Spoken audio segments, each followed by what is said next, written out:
Iglesia amada, que el Señor le bendiga. Es un placer volver a estar con ustedes. En este caso, para seguir nuevamente con la serie de los 10 mandamientos. En este caso con el sexto mandamiento. Y le voy a pedir, por favor, que me acompañe a Éxodo 20:13, que es el versículo en el cual se apoya el sermón.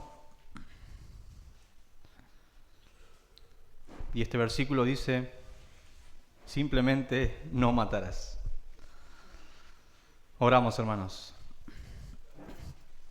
Señor, te damos gracias porque venimos delante de ti, un Dios misericordioso, un Dios lleno de bondad, de gracia.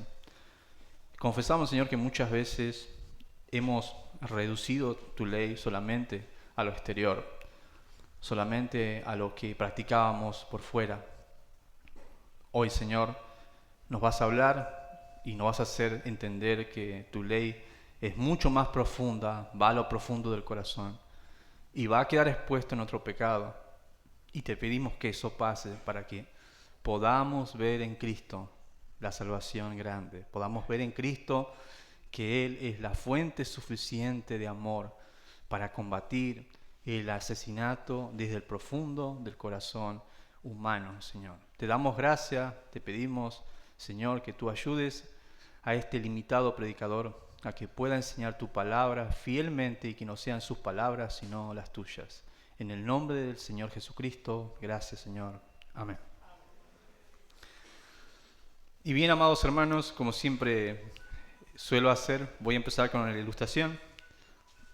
Y así comienza la ilustración. Imagínese usted más o menos una familia cristiana que mira a la noche en la TV un noticiero. Y en este noticiero se informa acerca de la ejecución finalmente del asesino más buscado en todo el país. ¿Sí? Se le encuentra y se lo está por juzgar. Entonces uno de los hijos pregunta, papá, ¿por qué va a ser ejecutado ese hombre? Y el padre le va a responder, bueno, hijo, él ha asesinado a muchas personas. Entonces uno de los hijos le dice, bueno, qué bueno, papá, que no somos tan malos como ese hombre que va a ser ejecutado. Entonces el padre y la madre se miran entre sí y le dicen a sus hijos, hijos, ¿qué les parece si hacemos como un juego? Quiero que cada uno de nosotros saque su propio cuaderno y durante un día entero anote una rayita cada vez que se enojen contra alguien que los ofendió.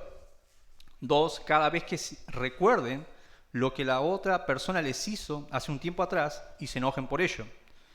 3, cada vez que elijan a una persona que les agrada para hablar bien de ellas o hacerle algún bien o regalo por sobre otras que no son de su agrado. Y 4, cada vez que comenten con otros acerca de lo que esta persona les hizo. Al otro día el padre de familia dice, bueno, hijos, sigamos con el juego. ¿Cuántas rayitas tienen? Todos sacan sus cuadernos y el hijo dice, el hijo mayor, yo tengo 16. El hijo menor dice, bueno, yo tengo 12. La mamá dice, yo tengo 8. Y el papá dice, bueno, yo tengo 7. Entonces el papá pregunta y dice, hijos, ¿en realidad ustedes creen que somos mejores que aquel asesino?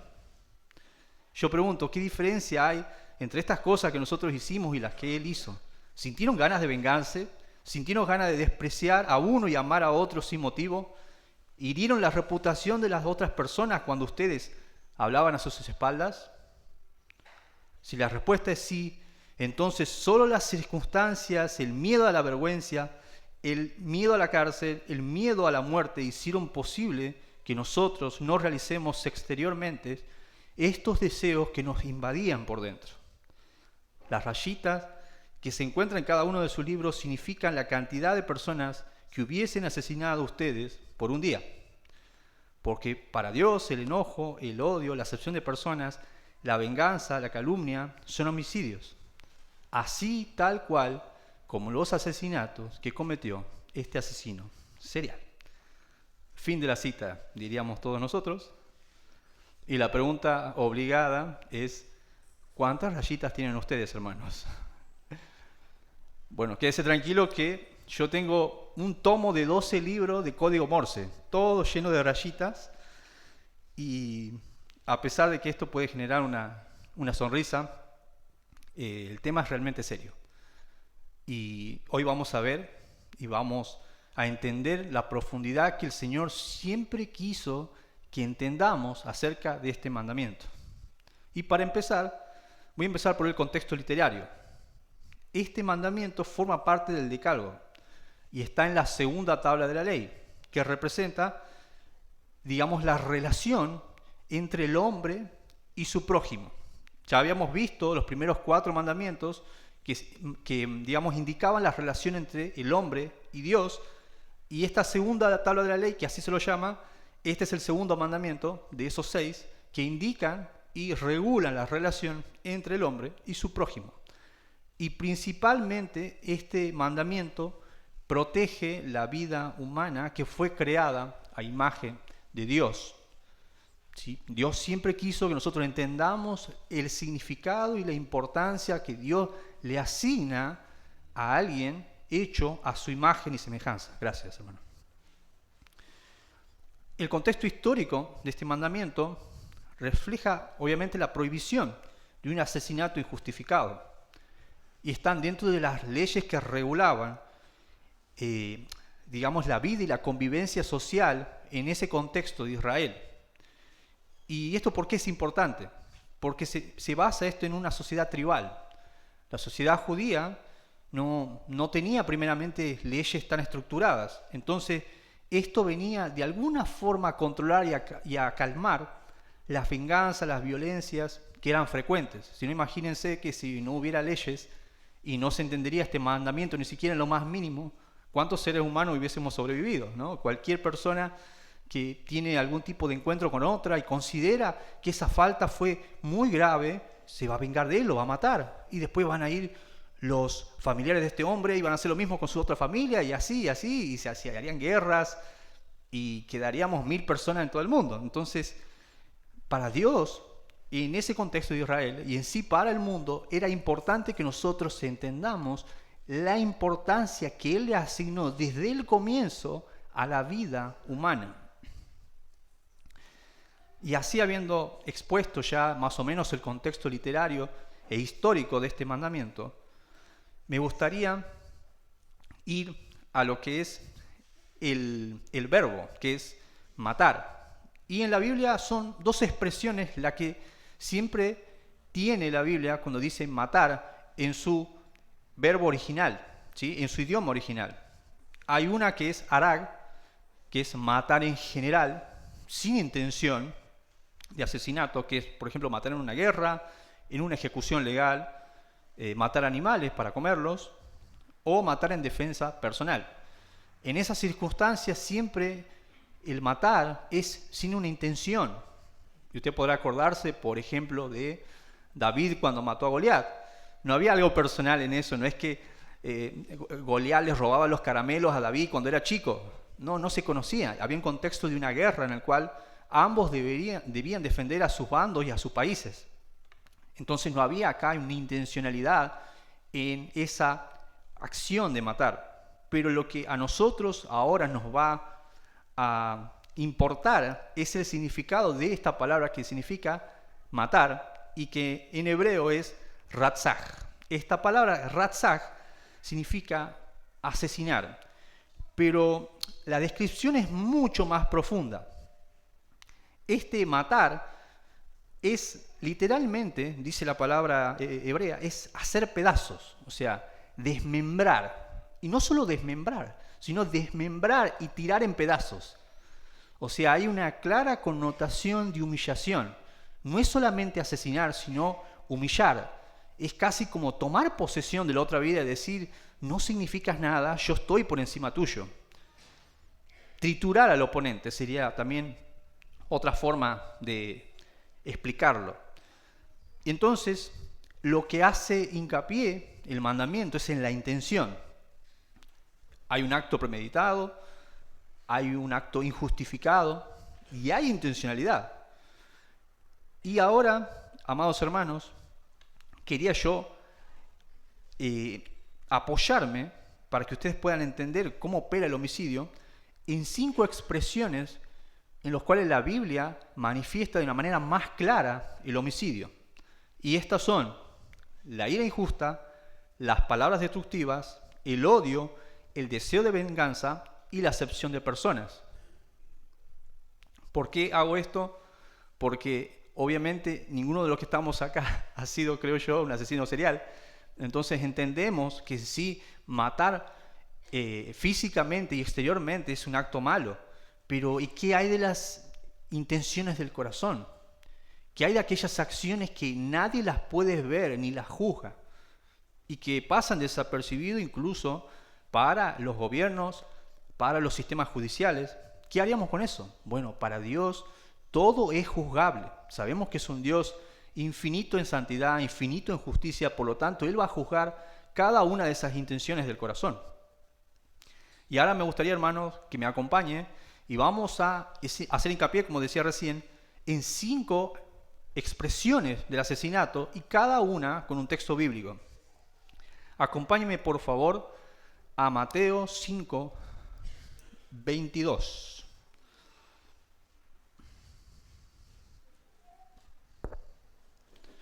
Y en este contexto es el Sermón del Monte, y el Señor empieza a explicar en profundidad a cada uno de estos mandamientos que estaban siendo mal interpretados y mal enseñados por aquellos que impartían enseñanza.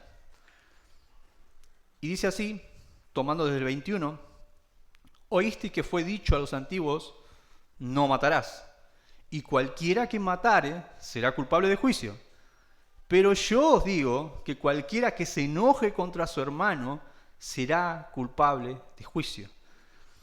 Acá primero en el 21 dice el Señor, oíste que fue dicho, que se enseñó, no matarás. Eso estaba correcto. Pero acá estaba la colilla que siempre metían los fariseos y aquellos que interpretaban la ley. Y cualquiera que matare será culpable de juicio. Más o menos hoy sería algo así como si las autoridades dijesen, bueno, a partir de acá, cualquiera que robe va a ir a la cárcel. Cualquiera que robe en un banco va a ir a la cárcel.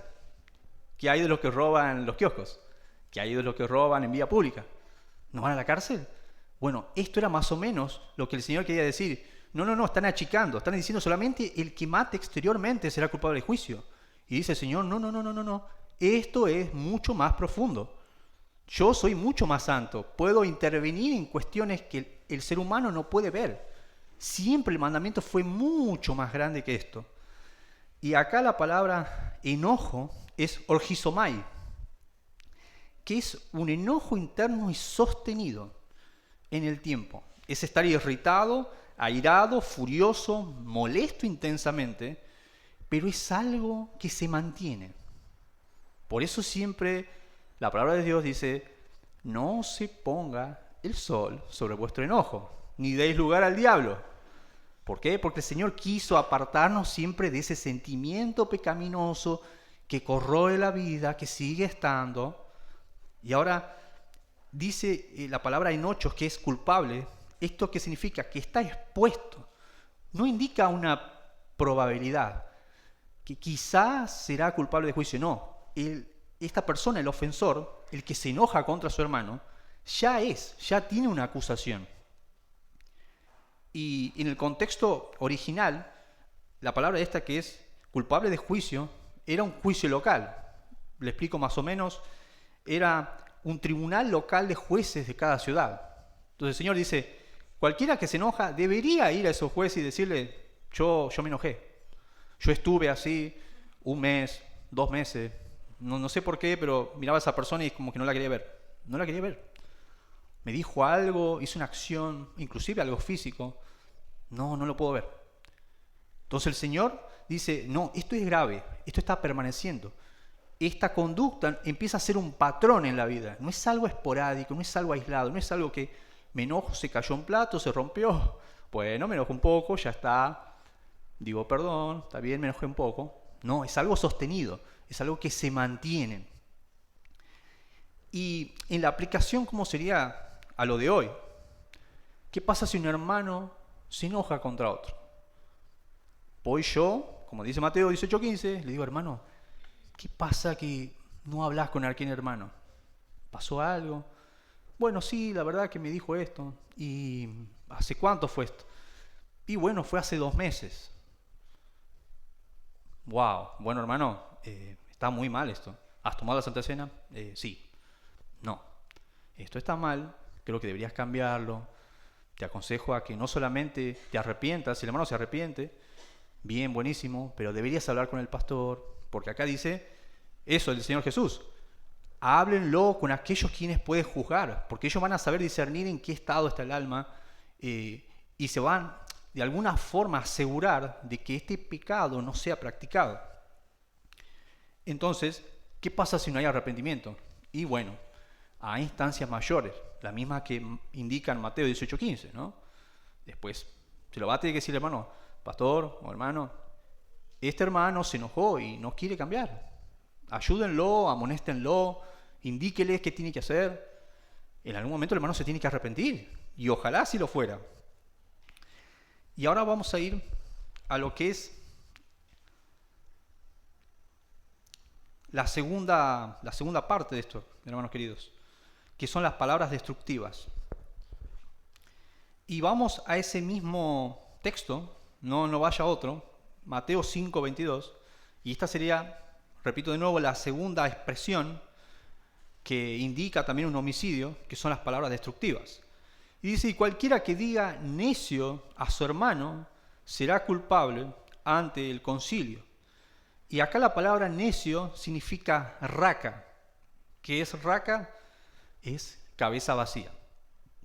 Vacía, cabeza hueca, cualquier cuestión que indique la falta de inteligencia a esa persona. Aplica y mucho, y es lo mismo, una expresión muy utilizada hoy. Y a este le faltan un par de jugadores. Inclusive hoy, este no tiene el técnico, ni siquiera tiene el técnico. Y este no sé si tiene aserrín. Incluso yo he escuchado a algunos patrones, ¿no?, que le dicen a su empleado, perdón, ¿te conectan bien los cables adentro, no? ¿Anda bien todo ahí? Esta expresión claramente cuestiona la capacidad de inteligencia de la persona y la reduce a esto. Y esto es lo que el Señor no quería. Dice, no, nunca hagan esto. No hagan esto porque se oponen a yo. Yo he creado al hombre, he creado a mi imagen y semejanza, le he asignado una importancia, una dignidad. Inclusive hay personas que se animan a burlarse de personas que tienen algún tipo de retraso o algún tipo de enfermedad. Disculpen, no voy de agua.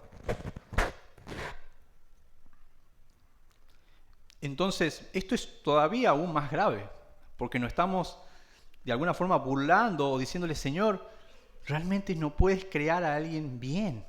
Esta persona tiene altos defectos de inteligencia. Yo soy superior a él. No debería estar acá. Y este es el espíritu que el Señor combate.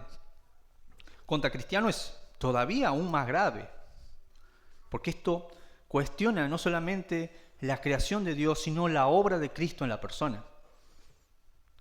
Cristo hace una obra en nosotros, nos va dando de su gracia, de su sabiduría, tiempo por tiempo, según su plan, según su voluntad.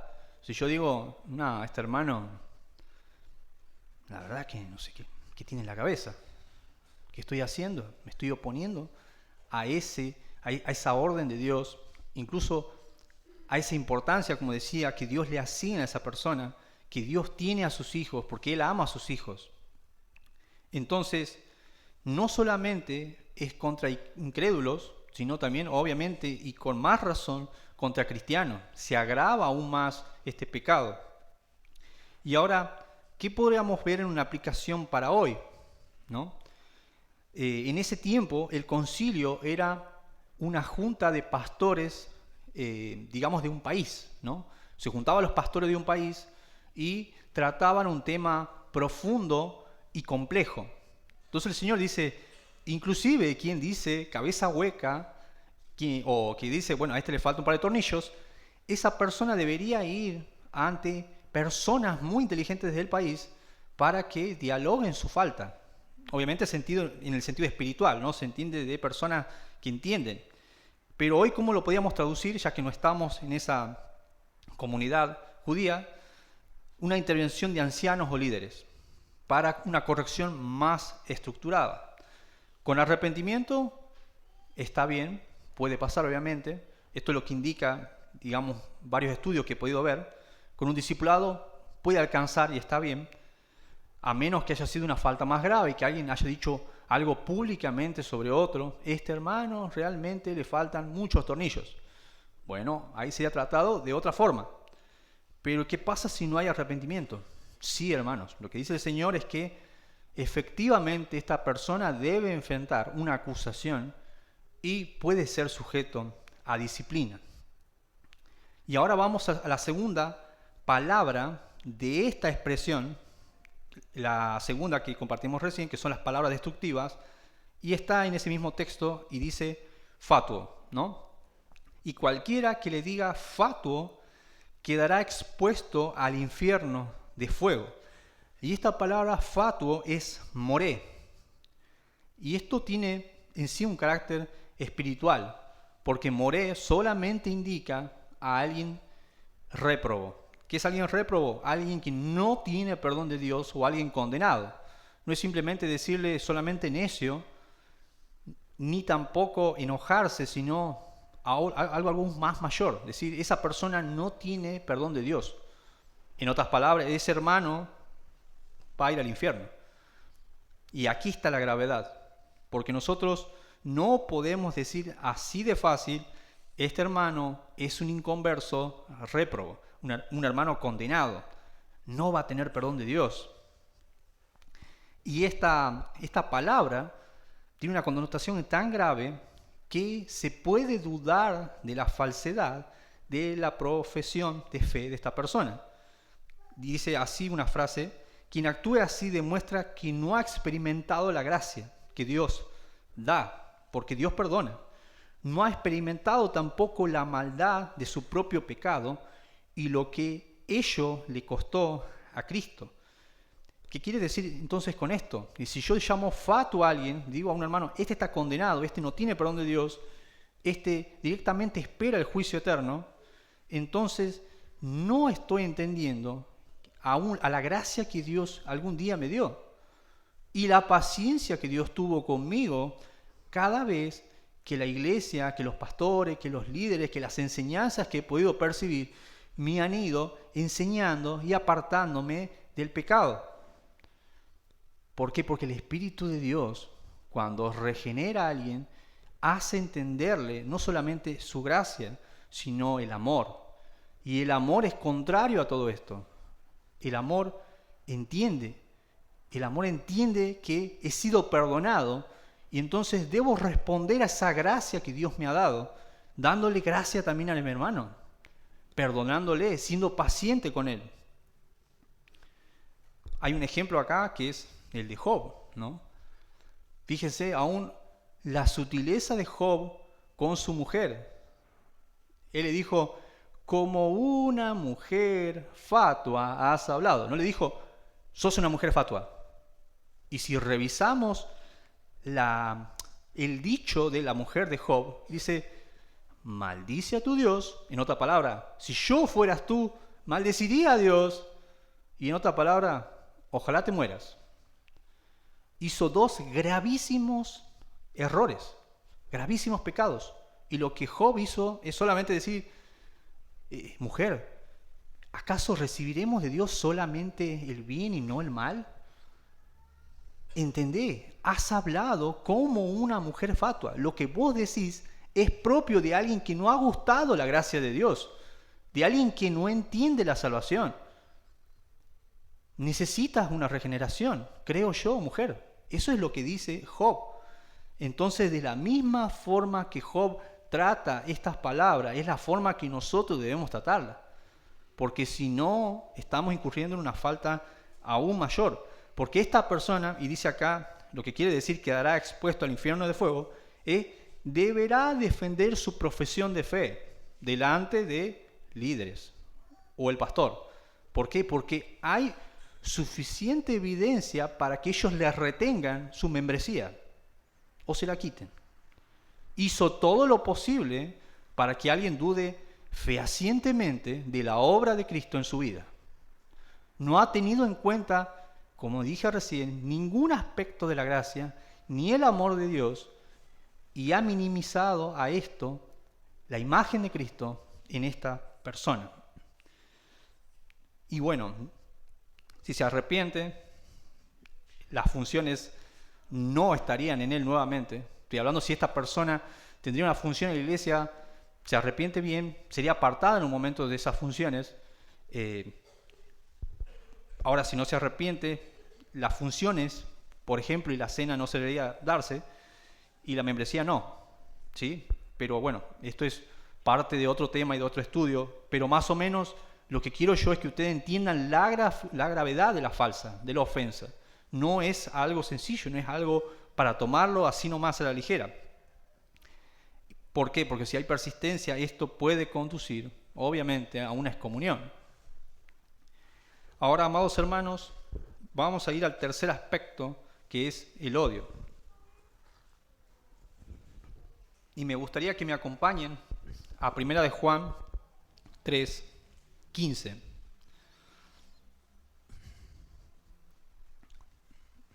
Y durante todo el libro, Juan combate las herejías, sobre todo las cristológicas, y también escribe esta carta para dar seguridad de salvación a los creyentes, para que ellos entiendan en quién están y tengan esa confianza. Y en este contexto, el apóstol Juan va a decir: todo aquel que aborrece a su hermano es homicida. Y sabéis que ningún homicida tiene vida eterna permanente en él. Y acá la palabra miseo, que es odiar o aborrecer, es nuevamente como ratzak, algo permanente, algo sostenido en el tiempo, en el corazón. No es algo de un momento, sino es algo que está ahí, que está y sigue y sigue y sigue. Si bien esto de odiar es algo activo, es también muy, muy peligroso. Y acá la segunda palabra es, el verbo es justamente, es homicida. ¿Qué significa esto? Que no es una persona que es en potencial, sino una persona que ya camina como homicida. Y la palabra homicida es increíblemente actropóstonos, que significa algo así como una profesión. Alguien que odia a su hermano es matador, en otra palabra. Es como aquel pastelero que es experto en hacer pasteles. Bueno, el herrero es experto en todo lo que tiene que ver con hierros y soldaduras. Bueno, este hombre es homicida, significa es experto en odiar, experto en asesinar personas interiormente. Esto es lo que quiere decir justamente la traducción. Y dice después, ustedes saben por experiencia, ¿no? Ustedes ya sabéis de que todos los que se comportan así no tienen vida eterna. Y dice acá la palabra que ningún homicida, la traducción sería algo así como ningún tipo de homicida. ¿Y por qué quiero hacer aclaración de esto? Porque acá el apóstol Juan incluye tanto el homicidio externo como el interno. O sea, ninguna clase de homicida tiene vida eterna permanente en él. Y esta vida eterna no indica solamente esa duración, sino una comunión con Dios. ¿Sí? Esta vida eterna significa esa persona que logra odiar, que logra mantener ese enojo en su corazón, que ha minimizado al otro dentro de lo profundo de su corazón, no tiene vida eterna, no tiene relación con Dios diaria. Es imposible que la tenga. ¿Por qué? Dice Juan, porque es incongruente que alguien que ha sido regenerado por el Espíritu Santo, que se le ha derramado amor divino, pueda permanecer mucho tiempo con esa actitud hacia su prójimo, hecho a imagen y semejanza del Dios mismo que dice honrar. Entonces, cualquiera va a decir acá, pero qué osado el apóstol Juan. ¿Cómo va a decir literalmente que alguien que simplemente odia no es regenerado? ¿Es por qué? Porque hay un límite y esta persona ha cruzado ese límite. Y en estas palabras yo podría acordarme de Pedro. Ustedes también se acuerdan de Pedro. Dice Pedro, y Pedro captaba muy bien cuando el Señor decía, ustedes deben perdonar. Y Pedro dice, perdón Señor, a ver si estoy entendiendo bien. ¿Me estás diciendo, creo yo, que hasta 7 veces puedo perdonar? ¿Está bien eso? Y dice el Señor, va bien, pero te falta más. No digo solo 7, sino 70 veces 7. ¿Y esto qué indica?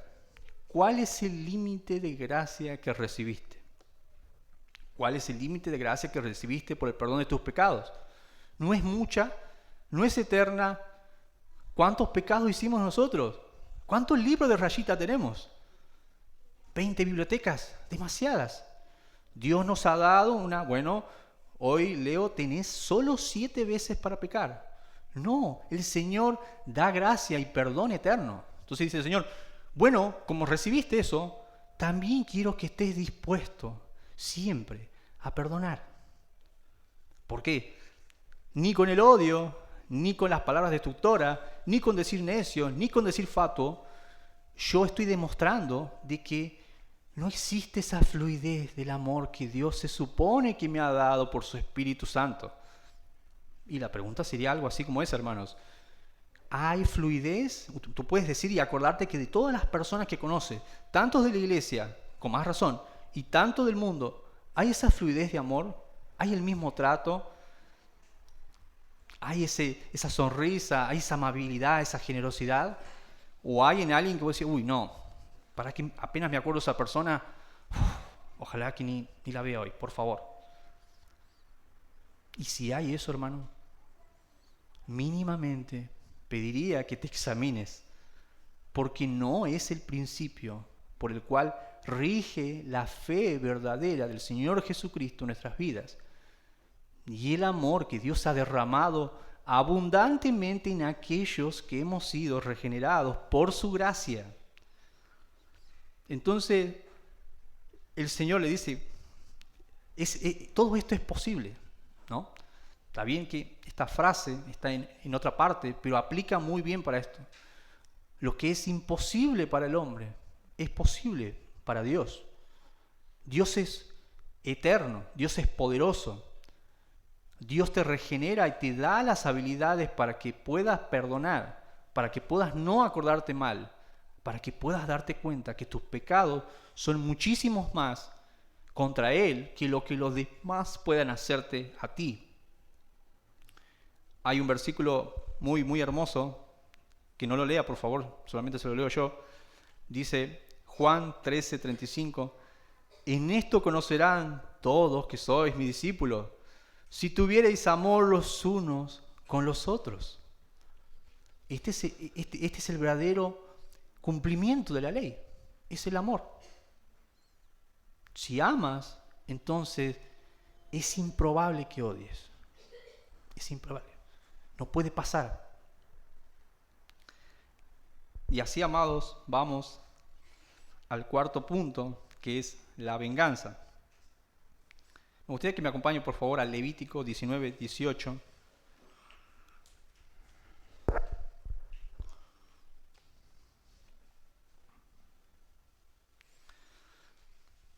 Y acá el Señor a Israel va a ir separándolo. Él quiere que su pueblo entienda de que son y deben ser totalmente diferentes a todas las tribus del mundo. Es lo que el Señor siempre quiso, que la iglesia, y en ese tiempo Israel, se separen de las costumbres paganas, de los sentimientos paganos, de todo aquello que Él no tiene como su propio pueblo, como sus propios hijos. Y acá dice Levítico 19:18, no te vengarás, ni guardarás rencor a los hijos de tu pueblo, sino amarás a tu prójimo como a ti mismo, yo, Jehová. Y la primera palabra es vengarse. Esto en su vocablo original significa castigar, y es algo inmediato. Alguien nos hace algo y al toque respondemos, ¿no? Hay personas que tienen ese automático increíble. Alguien le dice algo y ya terminó la palabra y ya contestan algo. ¿no? Y eso es vengarse rápidamente. Y dice el Señor, no lo hagan. Si han recibido un daño, a menos que su vida corra riesgo o su reputación corra riesgo, pueden defenderse, pueden decir, bueno, no, yo no robé, yo no hice esto. Ahora, ¿qué pasa si eso ya ha pasado y yo no pude defenderme? Bueno, dice él, no se venguen, no castiguen al otro en su conciencia. Porque cuando ustedes planean y dicen, no, este me las va a pagar, ya están castigando en su corazón, quitándole el amor, quitándole también la buena conciencia que yo tenía antes de esa persona. Y eso es lo que el Señor dice, no, quiero que eliminen ese pensamiento de su corazón. Y después dice, ni guardarás rencor a los hijos de tu pueblo. Y este ya es interno. El otro es externo y el otro es interno. No pudiste vengarte, dice el Señor, bueno, ya pasó. El tiempo de defensa posible de esa agresión ya pasó. Ahora no guardes rencor. Elimínalo de tu mente. Pero es difícil. Sí, elimínalo de tu mente. Perdónalo. Acuérdate de la gracia que recibiste. Da gracia. Que fluya ese amor. Ese amor que el Espíritu nos ha dado, que fluya. Dice, no guardarás rencor. ¿Por qué? Porque es también un castigo interno. Refiere a un resentimiento persistente. Es, en otras palabras, alojar enfado y amargura hacia alguien. Por no poder vengar eso. Dice, y en contraste, acá es un claro contraste, no hagas eso, dice, sino que amarás a tu prójimo como a ti mismo. Claramente el versículo separa el rencor y la venganza de su oponente. Dice, no hagan esto porque es totalmente opuesto a esto. El amor es amor versus odio, venganza, rencor. No lo hagan. Esto es lo que dice el Señor. Y siempre el Señor firma, dice, yo Jehová, yo lo digo. Este limitado predicador no lo dice hoy, lo dice el Señor. Cada vez que alguien lo dice en un púlpito, no lo dice esa persona, Dios mismo lo dice, hermanos, no se venguen, no guarden rencor, no asesinen a otro. Ya hubo una ofensa, ya hay alguien herido, sí, yo estoy herido, no hieras también, no lo hagas, no lo hagas. Y dice acá otra expresión, Dios no espera que lo sientas, Dios te llama a obedecerlo. No es una cuestión de sentimiento, es una cuestión de entender qué es lo que es Dios para nosotros, qué es lo que Dios nos ha dado, cuánto perdón, como decía recién, Él nos ha dado. Vamos a Romanos 12, 19, y esto es un versículo para reforzar esta idea. Dice, no os venguéis vosotros mismos, amados míos, dice el apóstol Pablo, no lo hagan. ¿Por qué? Sino dejad lugar a la ira de Dios. Y este verbo, vengarse, dice, no arrebaten justicia, no tomen justicia, no la fuercen, no hagan eso. Ya pasó el momento, listo, ya está hecho. Dejad lugar. Y este verbo es auristo e imperativo y activo. ¿Qué significa? Siempre dejen lugar. Hoy y mañana y pasado y siempre, cada vez que reciban una ofensa, háganse al lado, ¿no? Es como si en 2 horas hubiese un casamiento y alguien dice, hay un casamiento ya dentro de 2 horas. Hay harina, hay huevo, hay dulce, ahí está todo para hacer una torta. Bueno, ¿la hago yo? No. Dice, ahí viene el maestro pastelero. ¿Qué hago yo? Pase, por favor. Esto es lo mismo. Hubo una ofensa, pero yo me quiero vengar. No, dice el Señor, dejen lugar. Dejen lugar ¿a quién? A quien sabe vengar. Porque escrito está, mía es la venganza. Y esta palabra, ekdikesi, que es justicia retributiva, es solamente un atributo de Dios. Dice él, yo puedo discernir las faltas en su profundidad y puedo dar el castigo templado a cada ofensa. No lo hagan, porque ustedes ni conocen sus propios corazones y el castigo que inclusive ustedes merecían o merecen. Entonces, no se metan en algo que no saben hacer. No metan las manos al pastel si no lo saben preparar. Dejen lugar a quien está capacitado naturalmente para vengar cada ira. Dice, yo doy el pago. Yo soy el que doy el pago, dice el Señor. Mía es la venganza. Y otra vez, como en Levítico dice el Señor, ¿no? Yo Jehová, y acá dice el Señor. Es exactamente el mismo espíritu. Pero bueno, muchos dicen, qué lástima. Bueno, pero ¿qué pasa si se convierte? Aquella persona que me ofendió, me hizo un daño, y si lo veo en la iglesia, ¿no? Me ha pasado de joven en otros lugares escuchar esa frase. Llega alguien, ay, no te puedo creer que ahora vine a la iglesia también. Y ahora que la tengo que perdonar, decime que Dios la castigó por lo que me hizo. No, estoy bien, inclusive estoy mejor. Esta expresión yo la vi mucho tiempo. Y esto no queda otra que hacerme acordar la historia de alguien, que usted también se acuerda, ¿no?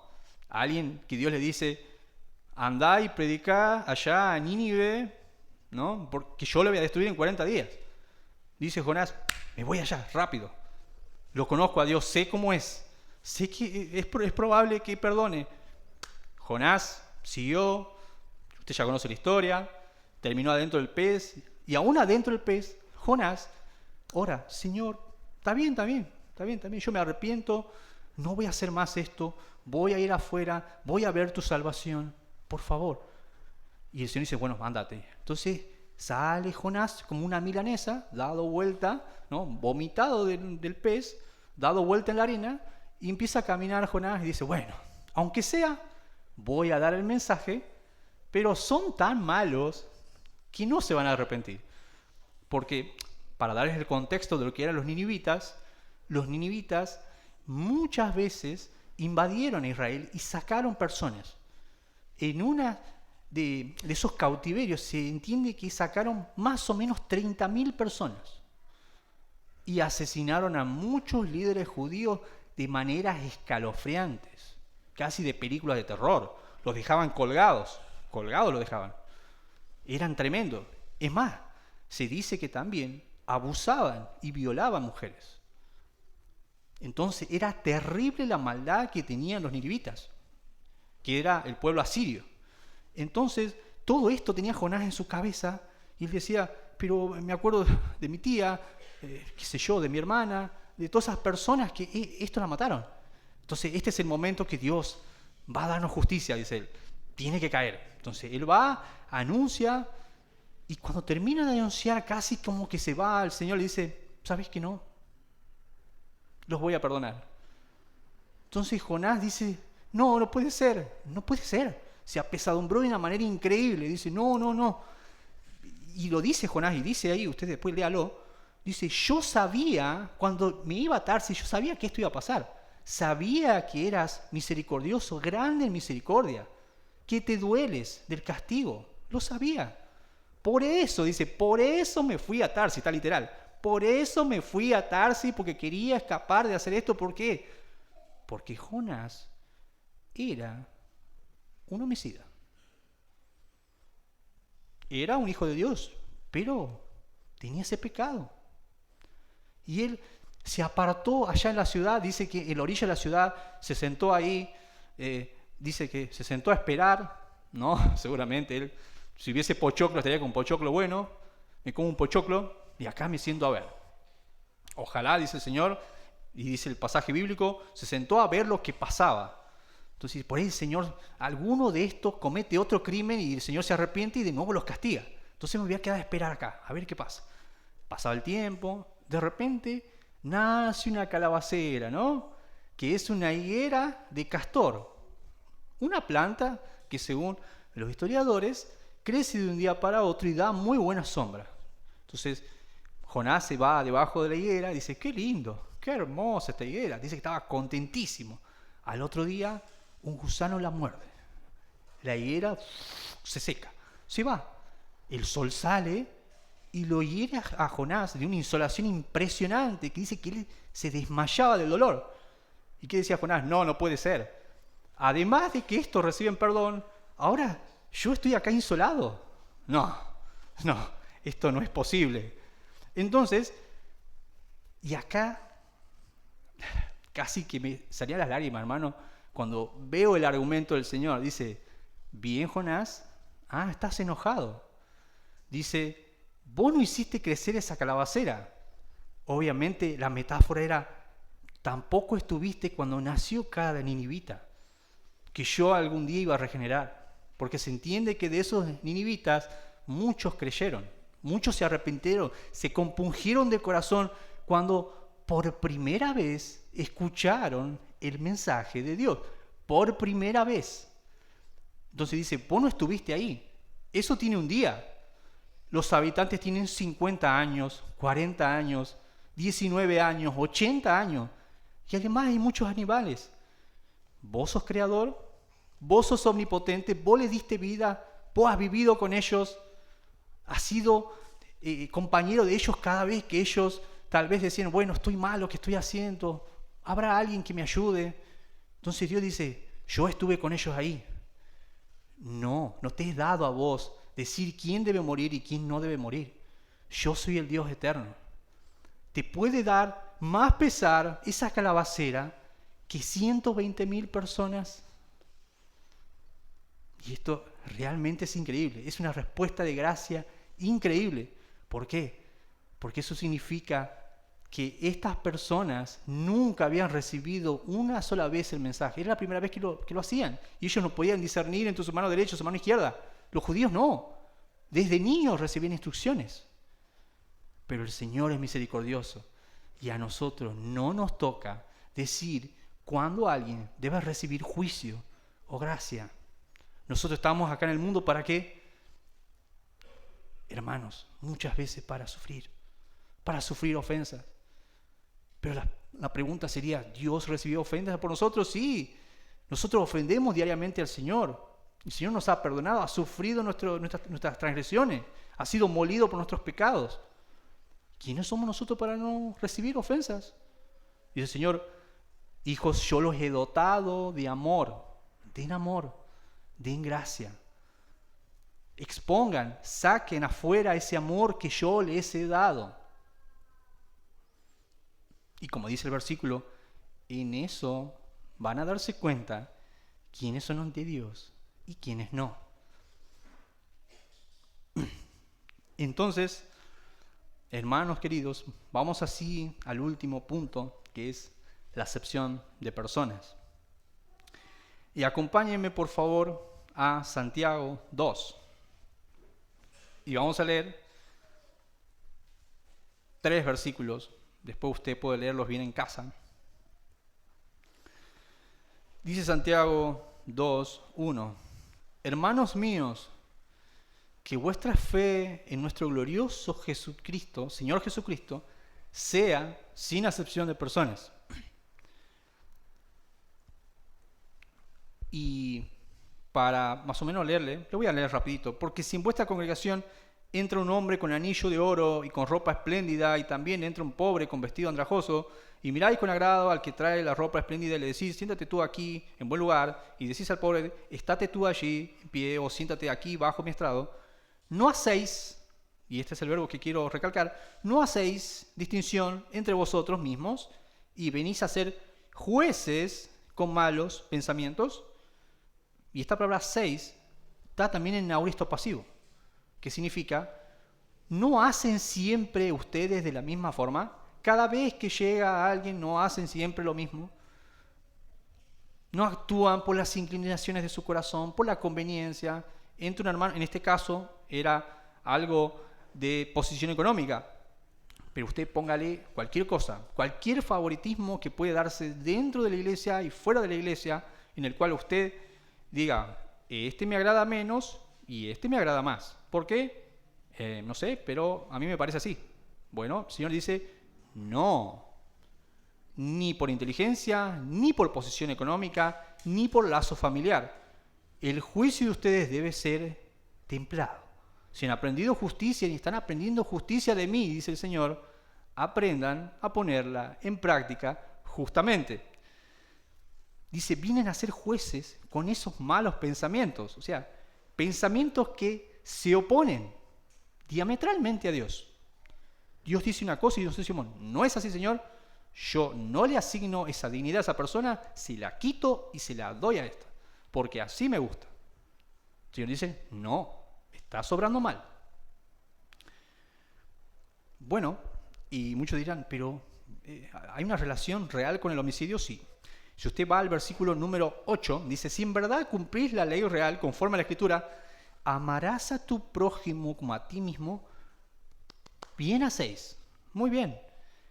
Pero si, o sea, si hacen lo contrario, si hacéis acepción de persona, cometéis pecado y quedáis convictos por la ley como transgresores. Ellos decían, nosotros no adulteramos, no matamos tampoco, estamos perfectos, cumplimos todas las cosas. Dice él, no. Ustedes hacen diferencia entre uno y otro sin motivo. Dice el 11, porque el que dijo, no cometerás adulterio, o sea, el Señor lo dijo, también ha dicho lo mismo, no matarás. Ahora bien, si no cometes adulterio, pero matas, ya te has hecho transgresor de la ley. ¿Y esto qué importancia tiene? Repito de nuevo, niega la dignidad humana, quita el valor al ser humano. ¿Qué pasa cuando, y en este contexto de nuestro país, hermoso país, tenemos una acción recurrente siempre a quitar la importancia de personas que vienen de ciertas naciones? Viene alguien de Bolivia y le dicen bolita. Viene alguien de otra ciudad o de otro país, este chino, este yanqui, este chileno, mexicano, todo mal, siempre es todo mal, nosotros somos mejores, somos superiores. Dice el Señor, no, ese chino nació en China porque yo quise que nazca en China. El boliviano nació en Bolivia porque yo quise que nazca en Bolivia. No sos superior. Sos simplemente parte de mi plan soberano, del cual yo he designado que cada persona nazca con un país, que se le asignen padres, que se le asignen recursos económicos e historial de vida. Entonces, si nos oponemos a eso, decimos, no, Señor, yo me quiero burlar porque yo considero en mi conciencia que soy superior a Él. Hermano, sos un homicida. Es duro, pero es así. Y la otra, el tema de la parcialidad en el juicio. Dar o no dar favor de acuerdo a lo que me haya hecho alguien. Eso es destruir vidas, reputaciones, comunidades. Y ahora, ¿cómo estamos con la parcialidad? ¿Juzgamos con parcialidad? ¿No ha pasado muchas veces que usted dice, bueno, yo sé que ese nene hizo algo malo, pero él merece más castigo? Pero, ¿y tu hijo hizo lo mismo? Sí, bueno, pero mi hijo es porque es así. No, mi familia es porque es así. Bueno, es mi amiga. Yo la conozco. No, hermanos. Hay que dar el justo juicio, no actuar con parcialidad. El Señor quiere que no hagamos esa diferencia entre una cosa y otra. Hay un maravilloso texto que dice, Salmo 15:4, ¿quién habitará en el Monte Santo? ¿No? Dice, el que aún jurando en daño suyo, no por eso cambia. Si yo dije algo y después me vuelvo de eso, no, ahora no me conviene. No, hermanos, siga hasta el final. Dé beneficio a quien tiene que dar. Dele amor a quien le deba dar. Reprenda a quien debe reprender, así sea su familiar, sea su mejor amigo. No consienta, no haga esas diferencias, el Señor no las hace. Y quería hacer una conclusión corta, porque muchos dirían, bueno, qué difícil esto. Pero bueno, el Evangelio es así. El Evangelio expone no el péndulo que sale por fuera del mar, sino la parte más profunda. El Evangelio saca a reducir la maldad. Saca todo el iceberg del profundo del corazón del hombre. Y eso es lo que pasó con nosotros hoy. Conmigo no se haga problema. Personalmente me expuso todo este tiempo, amados hermanos y amigos queridos. Si tú, mediante esta palabra que has escuchado hoy, te das cuenta que estás tal vez flojo de papeles, por así decirlo, delante de Dios, y sí, es probable. No eres aún un miembro, no eres tal vez un cristiano, te consideras que tal vez estoy no en paz con Dios. Hoy es el día para que lo estés. Hoy es el día para que digas, sí Señor, soy un asesino y lo he sido, pero no quiero serlo más. Quiero venir a ti por gracia, porque no vamos a entrar al cielo por no ser asesinos. Entramos al cielo por la gracia del Señor Jesucristo, sin hacer ninguna obra, solamente por gracia. Y el Señor dice, si hoy te arrepientes y crees en mí como suficiente Salvador, puedes gustar eternamente de la salvación, de una salvación magna, súper grande, que abarca todos los libritos que tienes en tu vida, pero que también, y esto hay que hacer un énfasis, que también te da el poder, como dice la palabra del Señor, para vencer al pecado en esta vida. No hay salvación sin santidad. Dios te da la salvación, pero también te va a proveer de la santidad, y esa santidad se va a ver en frutos, cuando vengas primeramente a Él en arrepentimiento y fe. Amado amigo, amado hermano y miembro de Comunidad de la Gracia, creo que esta palabra es profunda para todos. Creo que nos hace reflexionar. Creo que nos deja convictos realmente a todos. Practicamos esto muchas veces. Arrepintámonos. Entendamos la profundidad del amor de Dios, la profundidad de la fe del Evangelio que está en oposición a todo homicidio. Amén. Es importante que entendamos esto, amados. El Señor deposita en nosotros el amor y ese amor fluye en nosotros. Y cuando no está, hermanos, hablemos con quien tengamos que hablar. Inclusive pidamos, aquí está el pastor, ayuda, digamos, pastor, esto me está pasando. Sí, hermanos, amonestemos cuando tengamos que amonestar, con toda mansedumbre, con todo amor, pero es parte también del amor ver a un hermano y decir su error. Decirle, hermano, en esto estás mal. Porque también si dejamos al hermano que se vaya, se va y se cae. Está el precipicio ahí, el hermano se va. Nosotros tenemos que también actuar en amor, en ese aspecto, y decir, hermano, no quiero que te mueras. Y esa es una forma también de no matar. Exhortar, ayudar, siempre con misericordia, siempre con paciencia y como hemos dicho en este sermón, siempre entendiendo la gracia enorme que hemos recibido de Cristo, la cual no merecíamos. Amados hermanos, les invito por favor que se pongan de pie.